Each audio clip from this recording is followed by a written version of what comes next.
Our viewers, our beloved viewers, wherever you're watching us globally, welcome to this special edition of TVBakwetu.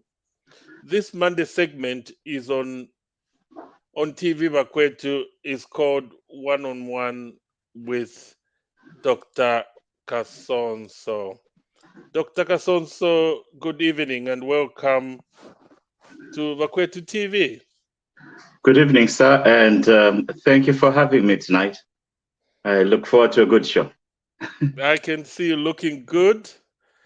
Thank you. Ready for the program? Yes, I am prepared. I'm ready. Okay.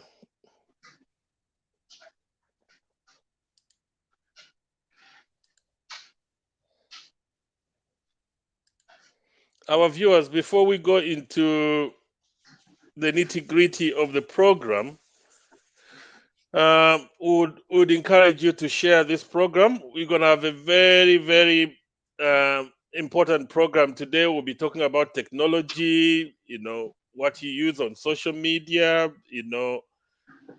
Technology now is everything. So it's a very important program topic. Please share on all platforms, YouTube, Facebook, and also don't forget to send those stars. And also, if you are not a member of the Bakwetu TV, it only costs $4. And also, don't forget to send those stars. And also, if you are not a member of the Bakwetu TV, it only costs $4. We're sorry, our viewers. I think the echo was coming from somewhere. My sincere apologies. I think my phone was nearby. My apologies for that. So help us also to send those stars, those variable stars. It's what makes us to bring these programs to you. Yeah. So today we'll be talking about current issues in business and finance with a focus on Zambia. My name is Patrick Chilufya, and I'm your host today, and I'm from the UK. But before we start our program, let's talk about how the kwacha is faring compared to other convertible currencies. As at the close of business today, the US dollar to the kwacha was buying at 17 kwacha 93 ngwe and selling at 17 kwacha 98 ngwe. The British pound was buying at 23 kwacha and 47 ngwe and selling at 23 kwacha and 54 ngwe. The euro was buying at 19 kwacha and 63 ngwe and selling at 19 kwacha and 17 ngwe. The South African rand was buying at 1 kwacha 22 ngwe and selling at 1 kwacha 23 ngwe. They were marginal gains, and the kwacha appreciated from the rates obtaining in the last 2 weeks. The kwacha continues to hold relatively strong against major convertible currencies. Dr. Kasonso, before we go into the program, just on the Mm, kwacha, the yes. kwacha, the kwacha seems to be steady, and is it what is happening? What is contributing to that, and is that good for business?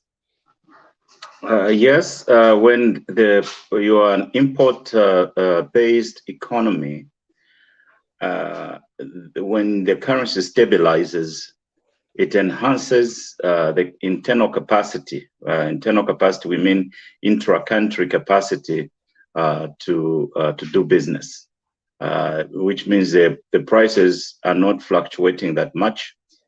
And also, if the currency rate, we did a show here on one, what comprises or what comes into the currency exchange rate. So it assures stability of business and prices, especially for externally imported commodities to stay stable. And that, in effect, also helps the rate of inflation to remain stable. So how we are managing the currency exchange rate and how the economy is performing towards other currencies is very important in the short term as well as in the long term, because the long-term movements have to do with dramatic events in the economy. Short-term movements have to do, it's like mood swings of the economy. So that is very good. We noticed, we observed that the kwacha stabilized at a good rate in the short term. So that will have an effect, a cascading effect on all imported goods as well. So in essence, it's now better for business to budget, because the kwacha now they know what the kwacha is gonna be roughly tomorrow, Yes. next month, the following year. Okay, That Dr. Kasonso, businesses let's can go. plan. Yeah. Okay, let's go into our program now. Today, our viewers, we bring our economic development through innovation and adoption of creative new technology. Today, in essence, we'll be talking about new technology. And as you are aware, we've got the Ministry of Technology, which is headed by no other than Honorable Felix Mutati. So what we're gonna do today is to assess government strategies on the adoption of new technologies. We will also evaluate the proposal of turning Zambia into a technology hub, and we will also relate the economic development to innovation and the adoption of creative new technologies. We'll also address the perils of a technology jump and impact on sustainable economic development.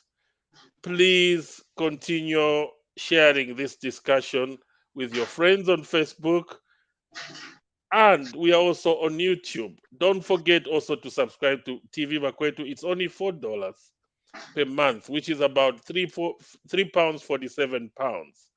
And also send those variable stars on from all our platforms, including YouTube.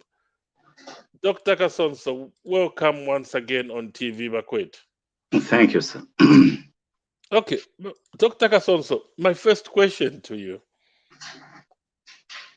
what is the relationship between economic development and innovation and creative technologies? Thank you, Uh, Dr. Kasonso.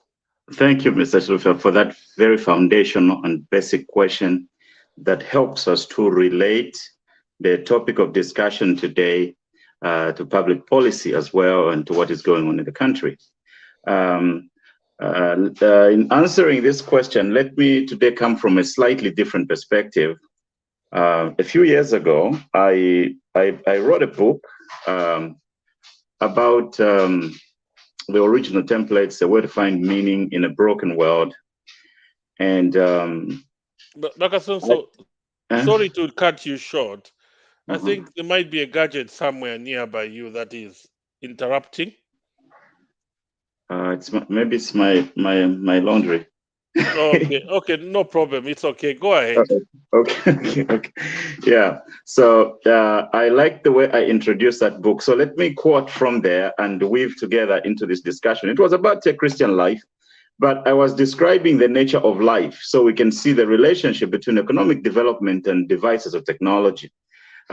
Just the first page of the introduction said the 21st century came with unprecedented scientific breakthroughs that have transformed the outlook on every facet of human existence worldwide. With the advent of globalization driven by increased international trade and advances in technology, in the last 4 decades, the world has become a global village. It's a world where all things are possible and colored in innovation and inventions that have simplified life and at the same time complicated it for most people.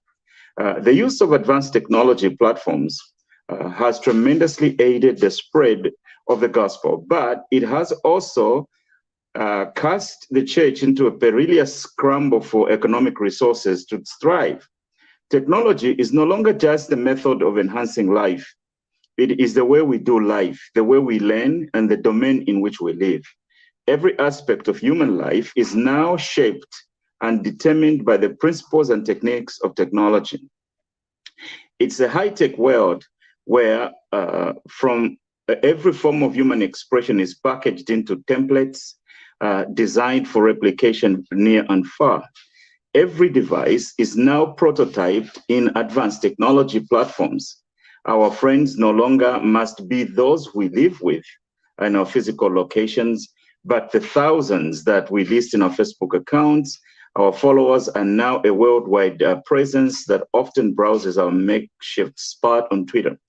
The expression of a Christian life hasn't been spared. Temptations can now be carried in your pocket in a device which, with an already partly half-eaten apple on a beautifully wrapped iPhone.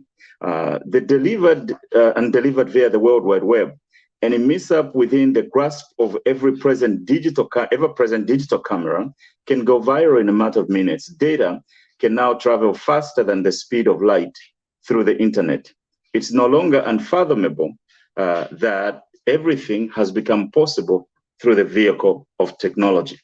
So now that is a totally different subject, but the concept of technology and the relationship to the way of life. Remember, when we organize in the country, Mr. Chilufya, what we are trying to do is to achieve economic development. So it's in this context that these gadgets of technology has come and are embedded as a part of our way of life. And because of that, it impacts everything we do. So the relationship can be symbiotic, but the relationship also can be detrimental. Like I've said, the advent of technology and innovations have simplified life for many, but at the same time complicated it for most people. So as we are trying to resolve the puzzle of these shared benefits we are creating in economic development, we have this genie that has bombarded our way of life called innovation and technology. It's a way of life. Dr. Kasonso, so technology has become a way of life. And you mentioned something like you meet people, not necessarily people closer to you, people far away, like you and myself. We laugh every day. We've never met physically. It's We never met. because of technology has brought us together. Innovation and It, technology. and technology. That's how Yeah. powerful Uh-huh. technology is now. Yeah. Kasonso, Yes, please. there's some argument, like in our situation, our country is bankrupt because of Mm-hmm. those kelenkas who were running our country. We know Mm-hmm. that.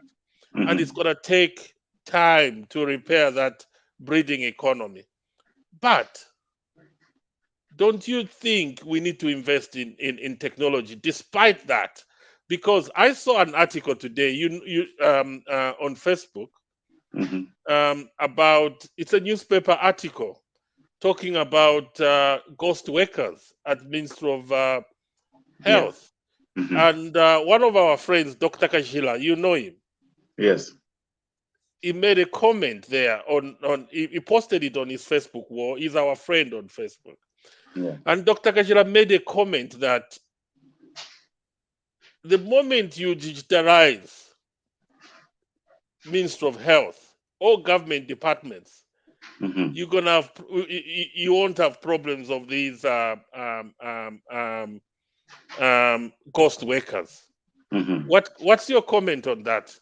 What's the Yeah. importance of digitalizing Yeah. um, information in all government departments, especially in that Ministry of Health. Health? Yeah. The Dr. Kajila is a brilliant man, and what he did was simply to do a cross comparison with where he's working in Canada and what is happening at the Ministry of Health. Yeah, we know that when you digitalize medical records or employment records, or you follow the pace of today's nature of work with new technologies, you are always going to have to be more effective and have more efficient methods and ways of doing things. So there is great wisdom in what he said. Yeah, and that's why we have to tackle the use and adoption of creative new technologies, not only to improve the efficiencies of our institutions, but to accept the new way of life that with technology, certain problems that we used to have, we can no longer have them if we take the right approach. But you also mentioned something to do with the Kelenkas. They said that they wanted to introduce e-government and where they digitalize all the records, but they turned those projects into cash cows for themselves and their girlfriends. And that is an unfortunate part. That is why you need leadership that is going to both exercise a head and a heart for the country and a head for the resources of the country. You know, so a heart for the people. So when you introduce the better methods of working things, corruption and thieving are illegitimate methods. You cannot program them into a new technology. You cannot program them into the new technology. So that technology will push you to at least be a little bit more straitjacketed and to follow the rules and the principles, because you can always be found out. Kasonso, this is just a comment. I think the comment Bakashila made is very important, and also it applies to me. You know, where Mhm. I work for one of the best healthcare services in the world, NHS. And if it wasn't for the service that I support, employs 20,000 workers, just one Mhm. service, Yeah. 20,000 workers, and we have to pay them on time.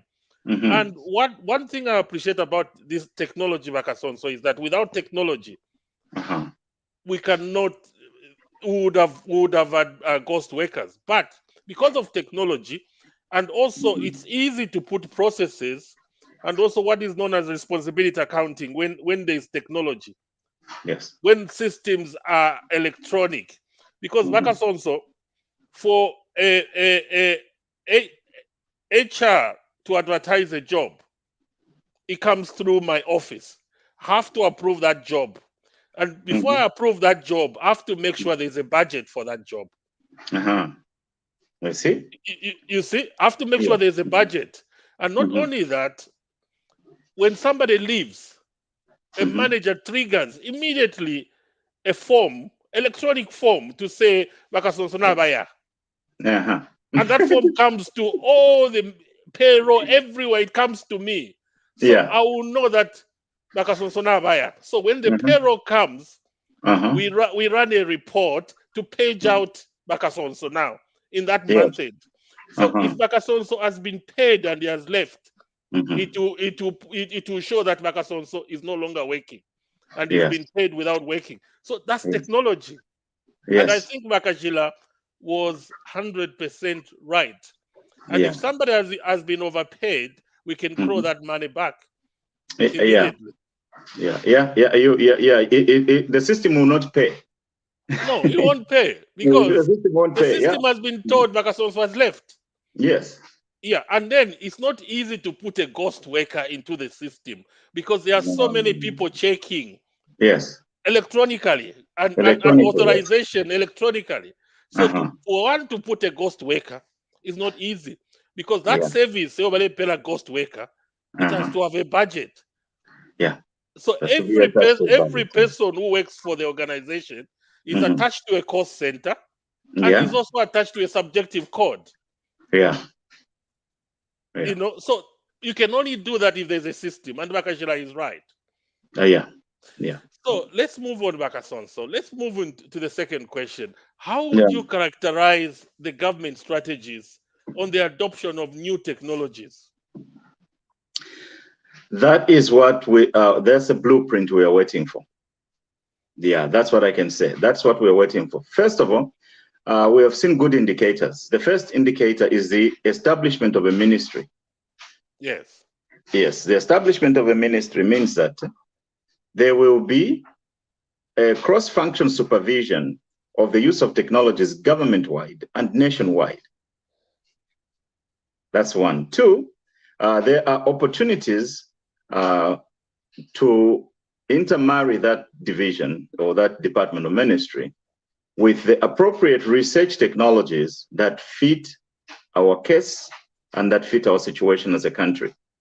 So, so far, it is too early to judge them or to be harsh, but we know that the pronouncements that are coming from there are promising, and we know the approach to promote the private sector development in technology, that is the right way to do.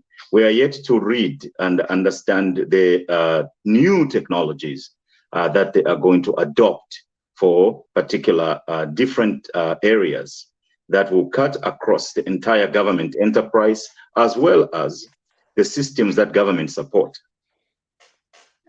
So this is the government, maybe since the beginning of our country, that is going to usher us truthfully in the 21st century, where we can appropriate the benefits of the global economy through the adoption of new technologies. So that's very interesting, and also that's what can I say? What word can I use? It's a good move, but Bakasonso, the internet in Zambia is very bad, and technology without proper internet, fast internet, broadband, is impossible. So, what is your advice to the government? They have to quickly introduce the FIRE system. Yeah, and they have to also quantify the losses that they are getting through weaknesses in the energy provision, and also weaknesses or poor coordination with the access to the internet itself. Internet access is part of, it was one of the factors of economic development in the 21st century. So as we are pushing other variables and as we are pushing other areas, it is very important that we also push this aspect, access to reliable internet. Yeah, we are pushing free education, for example. We have to ask ourselves a question. With this free education that we are pushing, what kind of a world are we trying to educate our kids into? What are aspects of curriculum development that require the use of the internet for the children to learn, not for what we learned, not for what we went to school for, but for the kind of a world that they are going to live in. So there is need for a countrywide upgrade of the internet system as a deliberate investment of Zambia. And that investment has to be done by the government, because Dr. Kasonso, the biggest investor in every economy is the government, isn't it? Yes. Yes, I totally agree with you. Yeah, the biggest investor is the government. That's why government, we used to hear when we were growing up that government is a terrible businessman. No, if the government is being run by terrible businessmen, then government will be a terrible businessman. You know, so what we have to have is the necessary strategies and acumen to establish a workable country, an efficient industry, an efficient economy, and an effective economy that is able to deliver service and provide effective governance. And the internet is going to be a bedrock of that. The energy, particularly electricity that supports that, is also going to be a part of that. But when those things are saddled by corruption, saddled by small-minded deals, you know, it's a merry-go-round, Chilufya. So yes, government should invest in that, but the government should also be able to partner with the private sector, the citizens' participation. Government has got only a number of offices. Government has got only a few places where they can touch. The private sector have a wider range and a wider field to operate from. They can do public and private partnerships like they are trying to do in infrastructure development. And that infrastructure development, I think, is the best to begin with, is the infrastructure for the internet. You know, what world are we educating the free education kids in? What technology, education technologies are being used for the children? Because those children can no longer function or live in a world we started our school in. They are totally in a different world. And those materials must be made available. Not tomorrow. We must find a way to make them available today. That is why in every primary school, whether it's in the village or in the city, there must be computer labs. There must be computer labs. There must be investment in computer labs. There must be investment in a curriculum redevelopment. And then you can take that world into the next phase of what we're going to discuss. Mm-hmm. I think that's right, Dr. Kasonso. So it has been proven. Why are all the cost centers in India? Because one is cheaper, and also India deliberately invested in technology, isn't it, Dr. Kasonso? Yes, the India did that. Yes. And they are gaining, right. and they are reaping what they sow. Yeah. Okay, Dr. Kasonso, let's move forward. There is a proposal, Dr. Kasonso, of turning Zambia into a technology hub. What are your thoughts on this proposal? This proposal is an excellent idea. It's an excellent idea, but the devil is in the details. We have to see the actual proposal and the details of that proposal. Is that proposal grounded in research, and how much research has been conducted, or is that research still being conducted? Yeah, because one of the things that comes with a technology hub is the assumption that the people who are going to spearhead that are steps ahead in their use of technology. I know that they used to praise us, the Zambians, some years back, that we are one of the few people on the continent of Africa who speak better English. And can it be said by today's youth that they are 10 steps ahead of other youth in other countries in their use of technologies or the internet? Then the technology hub concept will work just fine. But there is something else that must come with that. We have to adopt the technologies that push the fundamentals of what is in the economy. The fundamentals of what is in the economy is what? What are we producing? So the use of new technologies must first prioritize the productive sector. Are we producing? If we are producing nothing, then there is no use of having a technology hub. A technology hub is a computer. What do you used to call them when we were in Zambia? That computer place where you go, a computer cafe, internet cafe. That is not a technology hub. That's just an internet cafe where people go to send emails and browse on something like that. The use of technology or computers must be more robust. For example, in the education systems, curriculums, we must use educational technologies. We must develop a version of our own.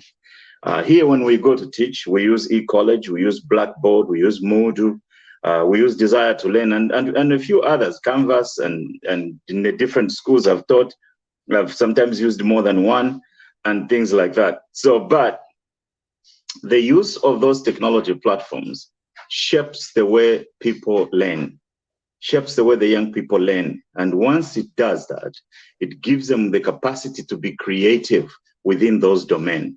And it's that creativity that leads to innovation and production of new technologies. You can't bank on an economy on new technologies, but all the technologies you have are borrowed from other countries or global companies only.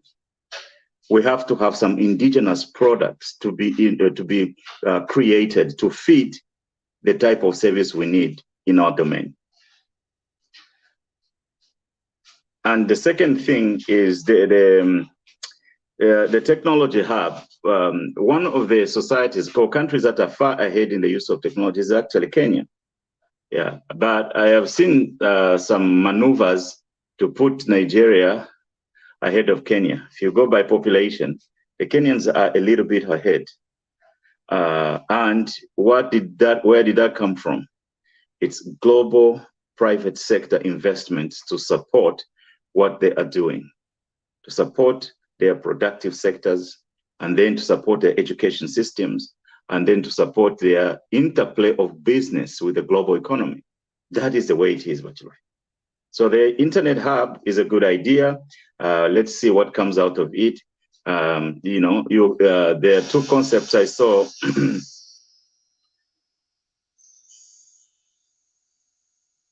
There are two concepts I saw.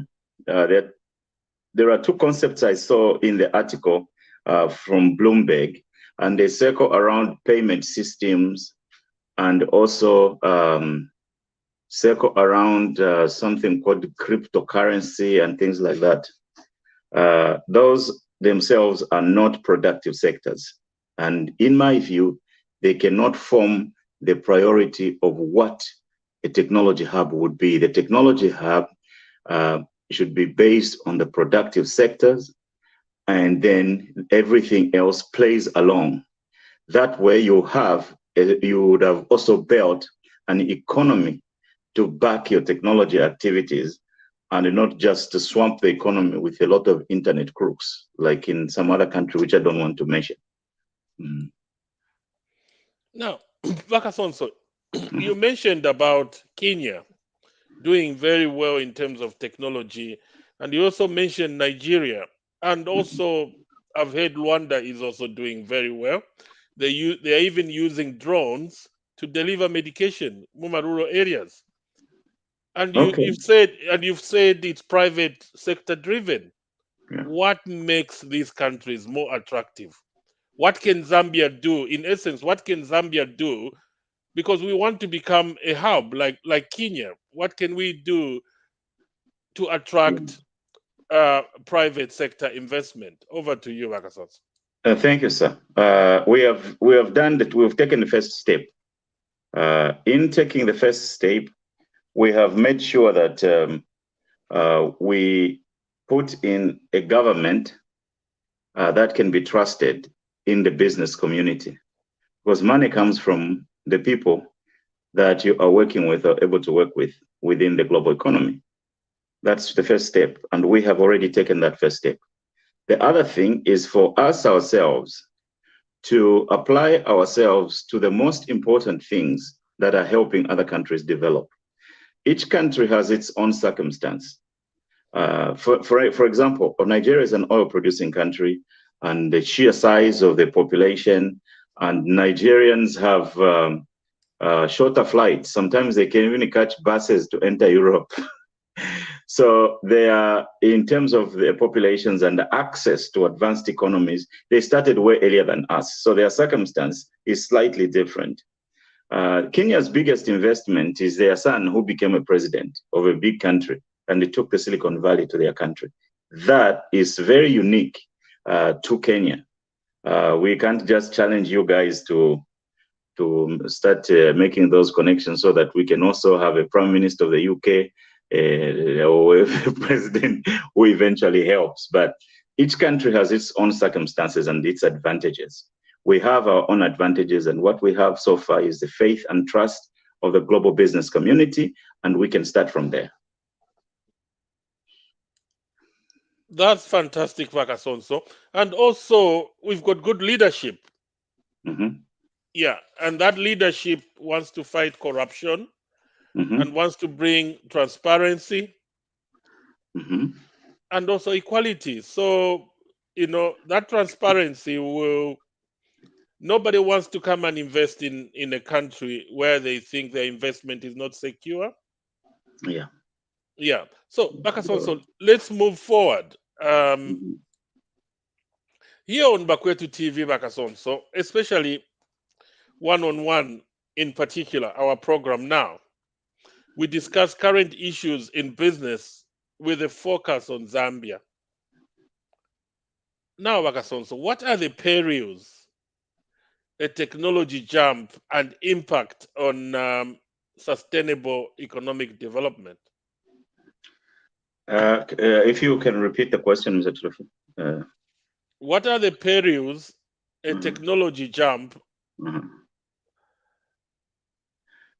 The technology jump, first, when we talk about technology jump, it's we are bypassing certain stages in a certain technology's development that we have not used before, and we are ending up with using either the latest version or the newer version of that same. It is also called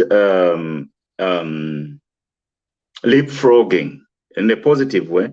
Technology jump sounds a little negative, but leapfrogging sounds a little bit more advantageous. So we'll deal with both aspects. And how does that impact on sustainable economic development? You have to be very careful. The impact on sustainable, the development that you get from a technology jump can come with certain drawbacks.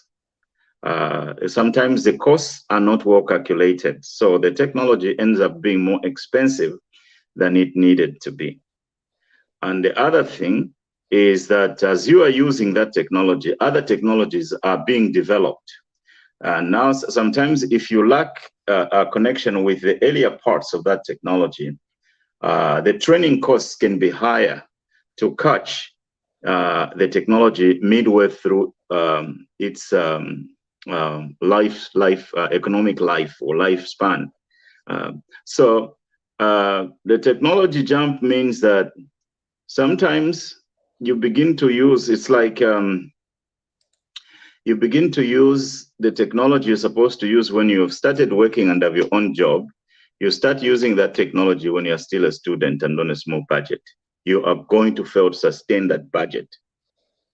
So that is a serious peril. That's why we require to study it properly and to research the matters well, so that we don't jump into some of those perils where we are bringing in technology that is going to be expensive to maintain, and then because we have a much smaller budget. So we always have to tie in with the numbers, because economic development to work well, it must be sustainable. It means that we must have the internal capacity to sustain it, so to carry it forward. So there is need to be very careful with the new adoptions.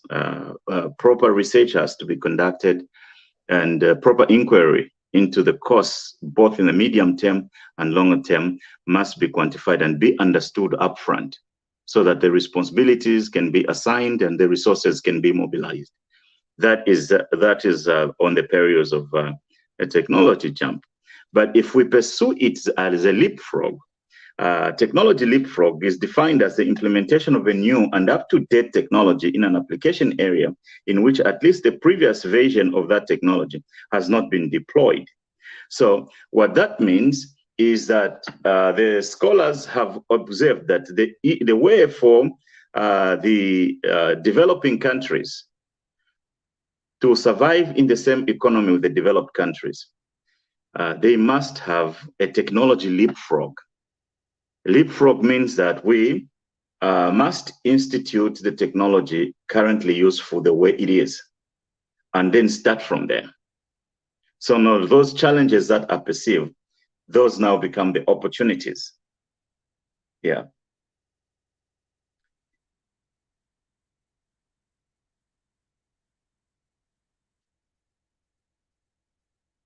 Mr. Chilufya, you're on mute.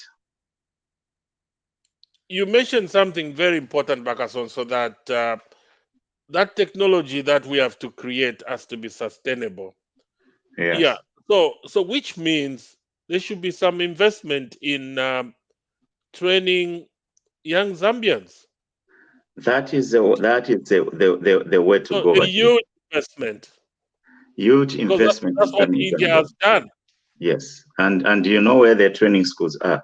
It is the grade school that they go to, and the college where they go to. Yeah. That's fantastic. Okay, Kasonso, so let's move forward. Let's talk about the best areas. Kasonso, just a preamble. This government was elected by the youth, and on the backdrop that these youth couldn't go to school because they had no money to pay at universities, at colleges, and also they couldn't get jobs even if they are qualified. So, Kasonso, let's talk about the best areas to adopt creative technologies that would create employment for those Zambian youth or for the economy. So my question, Kasonso, is what are the critical areas for investing in innovation and new technologies, especially in particular Zambia? The first area is agriculture. In agriculture, we must learn to build products or raise, grow products that using new technologies and innovations, because that is a primary productive sector. You can imagine if we did that and the country is able to even feed itself, then export the food to other countries, we are giving ourselves both financial and physical capital. Amukafumunga namwisula muri twakulya abantu anikani muntu alaba productive. Muntu alaba productive. So we need innovative ways of growing maize, growing chickens, growing soybeans, and the appropriate technologies that are currently available. So investments, both public and private, are needed in that area. We also note this one thing. Skills development is a focus, must be a focus. We must invest technologies in educational technologies that give skills. And then the other area is service delivery. What services are we delivering to each other? In the service delivery, we must bring in innovations and the use of new technologies. And then access to finance. Access to finance is critical. Access to finance is critical. So we have to have a robust means to raise money, both at home and abroad. Those are going to be needed. And then we have to also have energy. Every economy is powered by energy. There must be a point in this country when load shedding is a thing of the past. there must be a way to make investments in these critical areas. And for us to make the leapfrog that we're talking about, investments in these areas that we've mentioned here, primary investments in these areas, we can jumpstart from there, even if we are going to have foreign investments come and work with us in developing that capacity and potential. We can treat these as investment opportunities as well. That is the way we're going to create jobs. It's in innovations and new technologies in the productive sector areas, in the skills development, in the service delivery, in the access to finance, as well as the energy sector. If we cover these areas, the financial services sector are easy to set up and cook up products. But if you just all the way outrightly focus on the financial services, yes, financial services is connected to access to finance, yes. But creating creative financial products sometimes can bring trouble. And if you acquire technologies that are advanced in that areas, but in the other productive sectors where you can build actual products that can move things within the economy, then an important area is lagging behind, and you are going to have the perils of a technology jump instead of the success of a leapfrog. Yeah, Kasonso, why are you still there? So you say we use technology in agriculture, but then we also need the technology for value adding. Don't you think so? Value adding is also a part of the productive sector that we can club together loosely with service delivery, product and service delivery. Oh, that's fantastic. Yeah. Okay, Kasonso, we're gonna look at the questions from our viewers, and some of them are they're just statements, but I would love you to comment on them. So I've got Farid Inambao. What we can do is incentivize the shift to technology in key sectors that drive productivity, like transportation, medicine, access to information from key ministries, to furnish and close knowledge gap that exists, or be it ignorance. Don't you think so? Yeah, he has a point. He has a point. When we're dealing with the health sector, the main issue there is service delivery. And we have already mentioned service delivery because it cuts across different ministries rather than just clump them in ministries. You know what I mean? Yeah. So he has a point. Yeah. I've When got we mention skill delivery, we are talking about training people in different sectors and for different sectors. Yeah, I've got Kevin Chimanya here. Kevin is saying, yes, at Rwanda has been using drones to deliver medicines to the citizens in the rural areas, but the government has distributed mosquito nets quite robustly. Technology. Yeah. What's your comment on that? Yeah, it's a good comment, and basically what we are doing is benchmarking. We are trying to see what best practices are within affordable budgets, and then we can say, okay, they are able to do this, so we can be able to do this, even if it's slightly different, but we are benchmarking. So yeah, there is need for us to benchmark against the best practices. We've got here Charles Mambwe. Zamtel, you need to up your game. If Zambia is to develop faster, you can't be behaving like you are in 1964.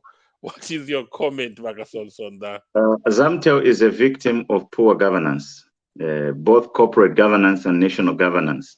The investments that were made in Zamtel and the skimming off of Zamtel's market, instead of partnering Zamtel with some of these bigger companies that have come, or like Zamtel is where Zamtel is able to work, well, it would be able to, for example, those South African companies that you have there, they could have bought shares in Zamtel, and then they are both owned by us and them. Then the products that they bring on the market and everything that they're doing together, we are doing together as a country. But because of bad governance, they skimmed off of the market for Zamtel, and Zamtel was put in the hands of bad investors entirely, abandoned by the government. You know, a good example on this that I can give you is in the United Arab Emirates. They have two telecommunication companies. I don't know if another one has entered since I left that country. They have Du and Etisalat.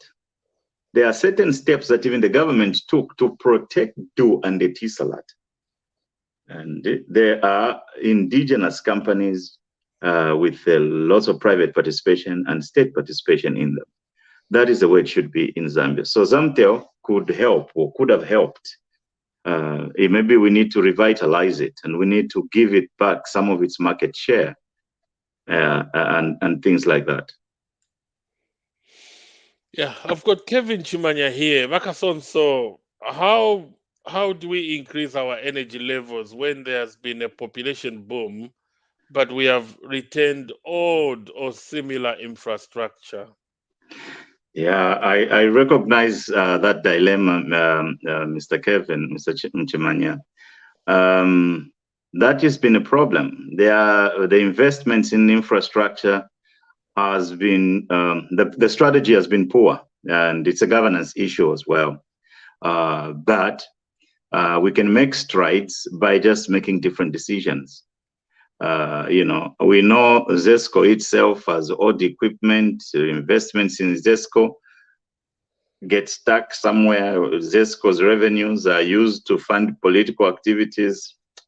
The reinvestments in the company itself have not been excellent. We're looking forward to see the report that the financial consultant will make on ZESCO, and then when we read that report, we'll have probably a better insight to comment on how we can improve on energy, increase on energy levels in the Zambia. Okay, still on questions from our viewers, Kasonso. Yes. Yeah, technology is critical, but let's first use it to grow enough food and Yes. stabilize our economy with food security before Yes. we can explore other avenues of the economy. That's an Yes. excellent question, but you touched on that earlier. We What's touched your on that. comment on that? Yeah, We what's said your comment on priority that? number one to innovate. Priority number one to innovate and invest in is agriculture. Of course, we will make incremental investments in all other areas, because government doesn't just do one thing, or the people cannot just do one thing. Both government and the private sector, they can only not do one thing. Yeah. So, but if we massively went after food, food security, we can leverage and create capital, economies of scale, and export money from that. I heard someone even argue recently that when you look at agriculture, a large farm can easily employ 4,000 people. It takes a mine of colossal size to even have 4,000 people. So you can even create more jobs in the agriculture sector. So in essence, so you're saying we can create jobs ourselves. We don't have to wait for an investor. No, we don't have to wait for an investor. Give That's people incentives to grow food and to innovate, and all of that. We'll be just fine. We're only 18 million. We are not 100 million like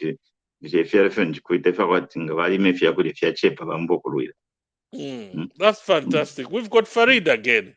Inambao is on fire. Says, quick question. Would it be wise to invest heavily in technology when we have sorts of slacked and been lazy in revamping our industries. Like you said, Mr. Mhm. Kasonso, that should be Dr. Kasonso. Mhm. Technology is to drive productivity and Yeah. increase efficiency. Yeah.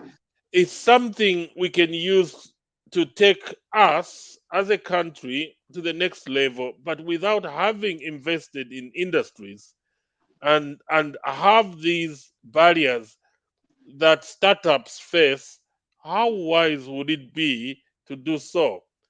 It's like building a tower in quicksand or climbing Yeah. uphill without Yeah. harness. Yeah. Yeah.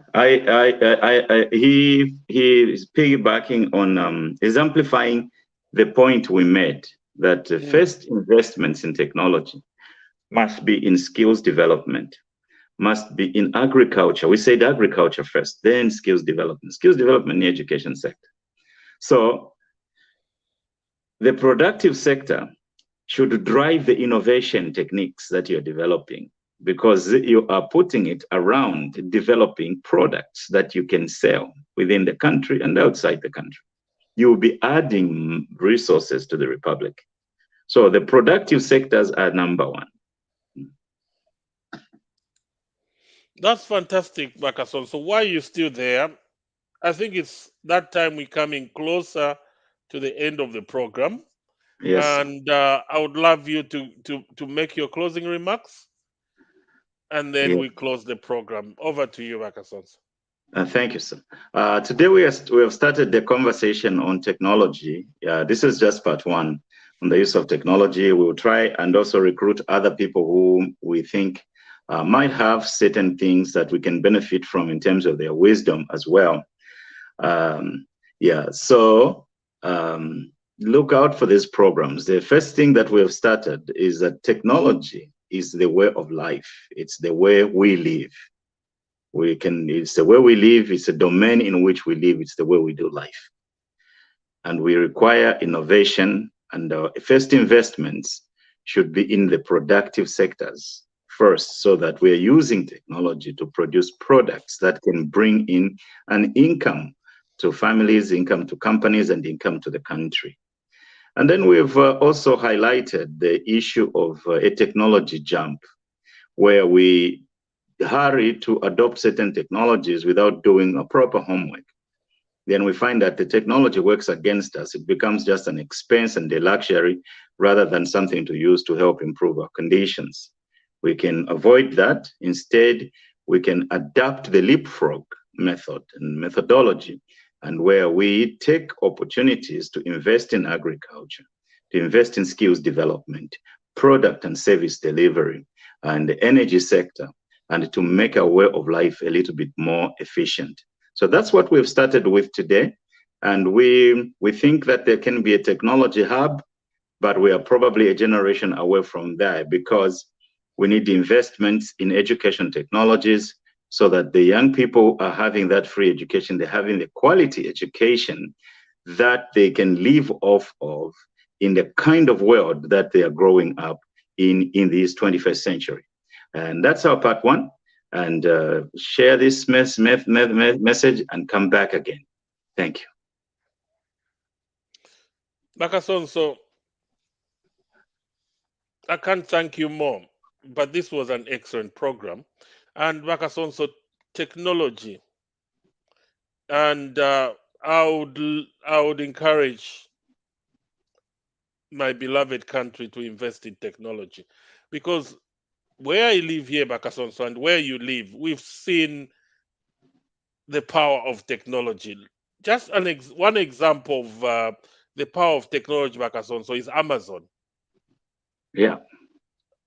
Without Purely technology, technology company. without proper internet, Amazon won't exist. No. So our country should invest in internet, fast internet.